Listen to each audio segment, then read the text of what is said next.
So Valentine's Day is coming up, so better get to the store and before it's too late. But anyway, I saw this trending on Twitter this morning, and I wanted to talk about it. I think it's interesting how the media is treating the Biden versus how they treated Trump, the Trump family, and it's absolutely just ridiculous. But basically, this morning, Jill Biden left a surprise Valentine's message to the country on the White House lawn. Basically, these hearts calling for unity and strength and healing and kindness and love. It all sounds great, but I like what the Babylon Bee is. Who built the cages, Joe? Who built them? Anyway. But I thought that was funny. The Babylon Bee is on point all the time. But I wanted to play this clip of Biden talking to the media, or how the media treats Biden and Jill Biden. They're asking questions about coffee and dogs, and people on Twitter are praising the First Lady and Biden family. They're like, I want a president that goes out in the morning and drinks coffee and jeans, and like it's just ridiculous. But watch this video. Biden offers one of the reporters his coffee, and if Trump would have done that, we would have been seeing headlines saying that, oh, Trump poisoned the CNN reporter or whatever. Just take a look at this.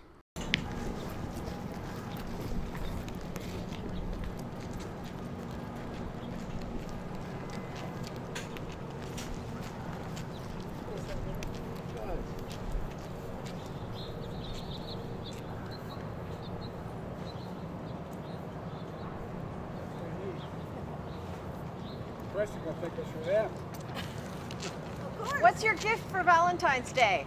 It's not Valentine's Day. I'm not telling you. Not till Sunday.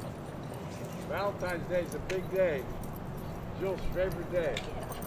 For real. What inspired you to do this? I just wanted some, joy, and I think things have been, so with the pandemic, just everybody's feeling a little down, so it's just a little joy, a little hope, that's all. First year of the vice president. I know you guys in the press walked out of the executive office building. I walked into my office, and every single pane, the vice president's office, you see those panes, there were 3, 6, 9, 18 panes in each window. She had taken the school kind of paint the kids put on poster boards, put a heart and said, Joe loves Jill. None of them said Joe loves Joe, they said Joe loves Jill. And every one. And I went on the next morning. Remember Juju Chang? I do. I did an interview with her. She said, I understand that you and your wife have a great love affair. And I said, I hope so. And I said, but everybody knows I love her more than she loves me. And she said, look me straight in the eye. I said, that's what everybody says. How do you extend that love story to the American people that are feeling so down right now, so discouraged? Tell them there is hope. There's hope. You just have to stay strong. A lot of people have gone through unbearable suffering. They've lost their families, lost their children, lost their husbands, wives, moms, dads, and it's almost unbearable. The one thing I can say to them is that they're still in your heart. Think about them in your heart. They really are. It's our experience. They're in your heart. So we hope this lifted your spirits. I hope you didn't have to come out this early in the morning. It's so damn cold. Next time, bring us coffee too. Yeah, that's true. I wasn't sure you'd all be here, but We'll be here. love your dog. We live here. Yeah, thanks. Champ's an old one. Which one's the old one, President? Well, he's almost 14 years old. I had him here when we became the vice president. He was wandering through the territory here, but he was bounding through, like this guy. This is Major. We got Major. He's a shepherd. He's a rescue dog. And we asked the vet, what can we do to keep Champ going? He said, get him a young dog. And so we keep him going. So, you ready, Champ? They're buddies. Yeah, they are buddies. Yeah, buddies. For sure. Well, thank you. I'm sorry. You got a nice pair there, Joe. Say again? You got a nice pair of dogs there. I do. They're good Love boys. They're good. I'll bring the donuts next Friday if you come back. Okay. I tell you what, I apologize. Here, I didn't have a taste. I didn't even have a taste. Here, come on. I promise you. I'm going to get in trouble. I don't have my mask. I give you my word. I didn't have anything. Well, thank you. I appreciate it. Okay. All right. See you guys. Thank you, sir. Bye. Bye, Mr. President. So anyway, that's enough of that. You can go check that out if you want to see the rest of it. But why are you drinking coffee outside with a freaking mask on? It's so stupid. And then they uploaded this video basically wishing people who celebrate the Chinese New Year a Happy New Year, since that's today, since he probably has a lot of people in China who support him. Probably. I'm not saying anything, YouTube. I'm just saying that he probably has some people in China who support him.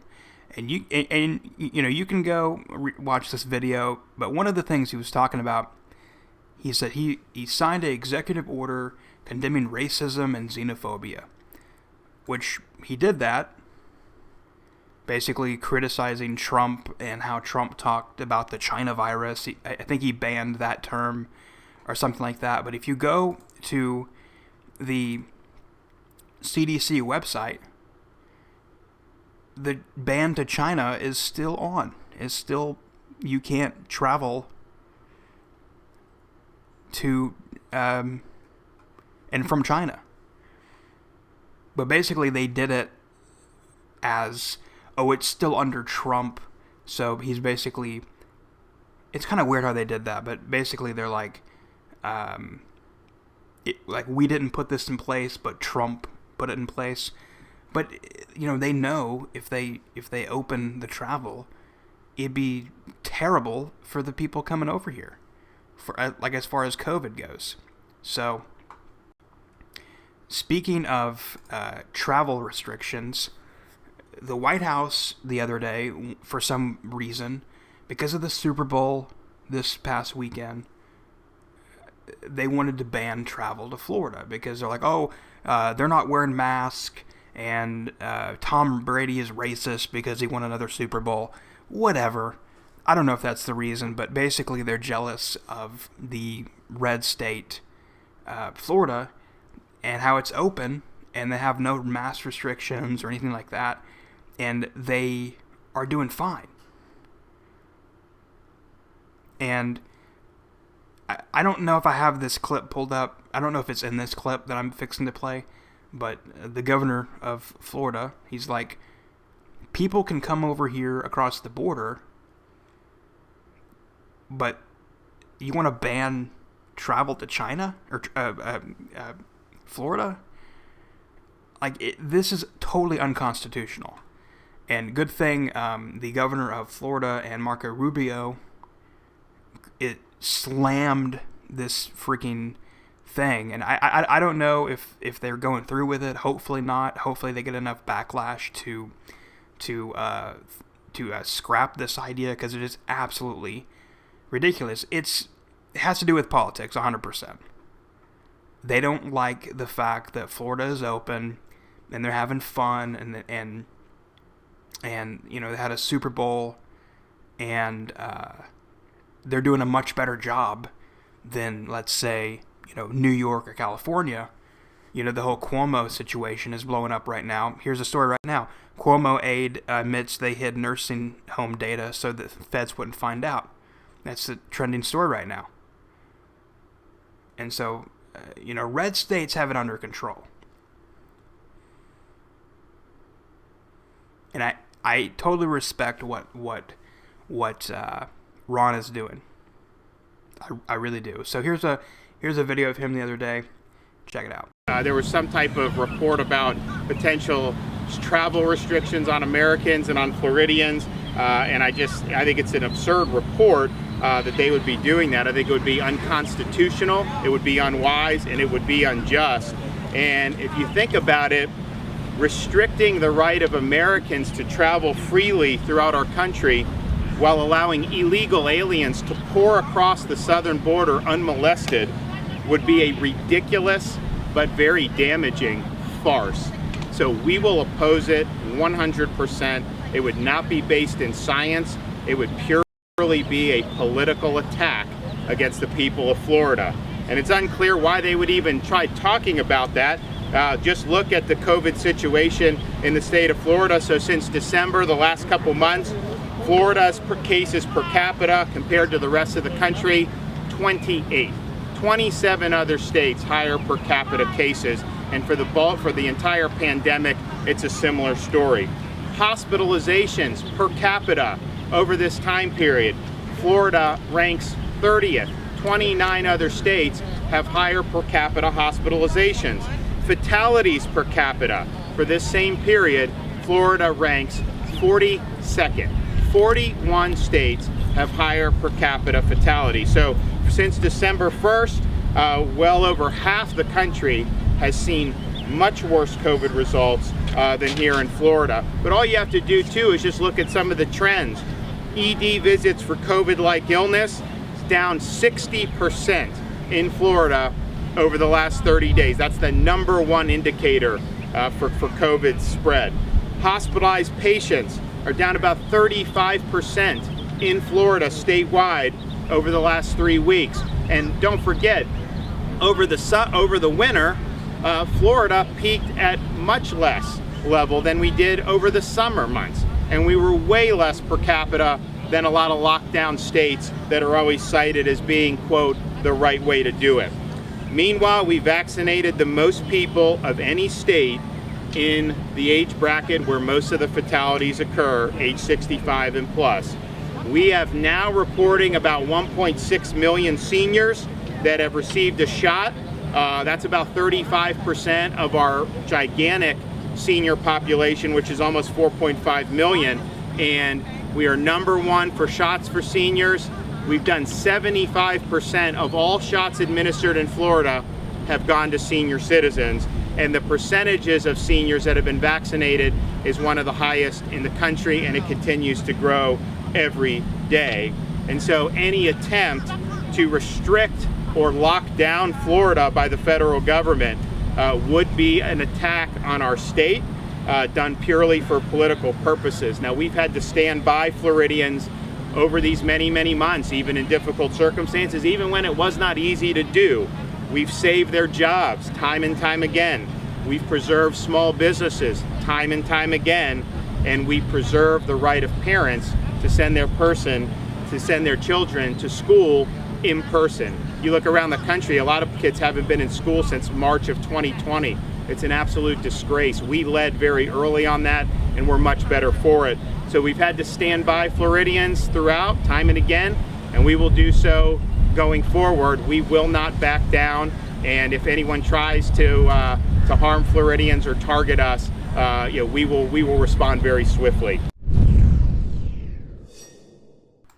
So yeah, that's just crazy. I hope that doesn't go through, and it's just like, who at the White House thought of this idea? It's just absolutely asinine that, oh, we're gonna ban people from traveling to state. It's just dumb. But speaking of illegal stuff that happened at the border or illegal travel, I saw this story last night and I just couldn't. I was like, this can't be real. But apparently, man busted trying to smuggle almost 200 pounds of Mexican bologna into the U.S. So he was fined $500. A New Mexico resident was caught by authorities at the Columbus port entry. I think this was in Arizona, maybe? I don't know. But it's really stupid. And I'm sure that it was actually bologna.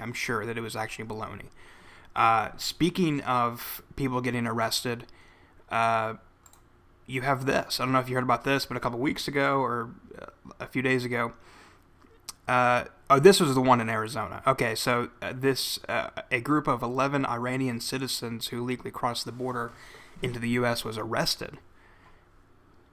So what's happening is, like, travel is banned to Iran, but they can travel to Mexico and they can come up into the U.S. through that, or they're trying to do that.